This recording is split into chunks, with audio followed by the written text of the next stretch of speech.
Alright, what is going on YouTube? And we got a brand new episode of Quickscoping for Christ today. Today I'm going to be giving a little mini review on the book of Daniel.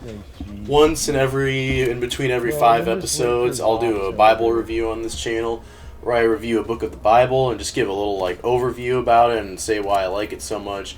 Maybe read a verse from it. And yeah, as you can see, the multi-cod grind is going pretty decent. I hit that Zoppity 5 on right there, which is pretty cool. And yeah, we branched out a little bit from just shipment on World War II, but those clips I won't show yet, keeping them a small surprise. Shipment is really fun. I think World War II has the best shipment of all the shipments. But yeah, moving into Daniel.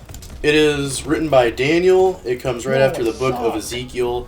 And it is mostly about point of view of Daniel, Shadrach, Meshach, and Abednego, who are 4 men who are kind of servants groomed for greatness by Nebuchadnezzar, in whom God gave great wisdom.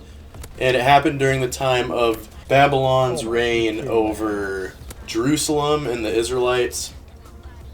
And it starts with Nebuchadnezzar being a leader. And one really cool thing about Daniel that I didn't know when I was younger is that Nebuchadnezzar, who starts off kind of as a villain when you're young and you're raised in the faith, you hear about Shadrach, Meshach, and Abednego getting thrown into the fiery furnace by Nebuchadnezzar, and they don't burn up, and they're seen just fine standing there with a 4th person, which is supposed to be God.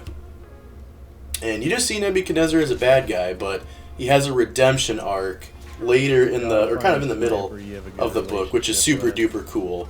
And then towards the end of the book, God gives Daniel really trippy but cool visions of the end times, which is it was pretty sick and also surprising. Like, I had never heard that before. And there's just so many things when you're raised in the faith that you've never heard before and end up being really cool when you take the time to read the Bible for yourself. And I will say that the mention of the end times is really crazy, and if anybody's really good at deciphering prophecies and stuff, there is some really confusing stuff in there that I took notes on. There's a mention of periods of 1290 and 1335 days. So that is pretty sick and kind of goes over my head, because I don't know the historical alignments with real world events that could pair up with and give insight to the end times, but other people might. Other people with a lot more wisdom than myself. Maybe one day as I progress in faith and in wisdom, I will one day do a prophecy, the deciphering series where I look into Revelation and really study and try to depict what's being talked about and what everything means. I think that'd be pretty sick.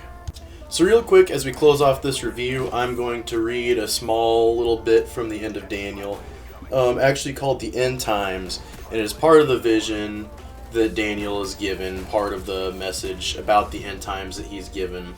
And clear description about life after death and heaven and hell hadn't been talked about too much yet in the Bible or in Scripture. So this is big right here. Starting at verse 12, I'm going to read verse 1 all the way to 3. At that time, Michael, the great prince who protects your people, will arise. There will be a time of distress such as not happened from the beginning of nations until then. So this is kind of talking about the end of the world, basically, or prophesying about it. But at that time, your people, everyone whose name is found written in the book, will be delivered. Multitudes who sleep in the dust of the earth will awake, some to everlasting life, others to shame and everlasting contempt. Those who are wise will shine like the brightness of the heavens, and those who lead many to righteousness like the stars forever and ever. So a very cool prophecy right there.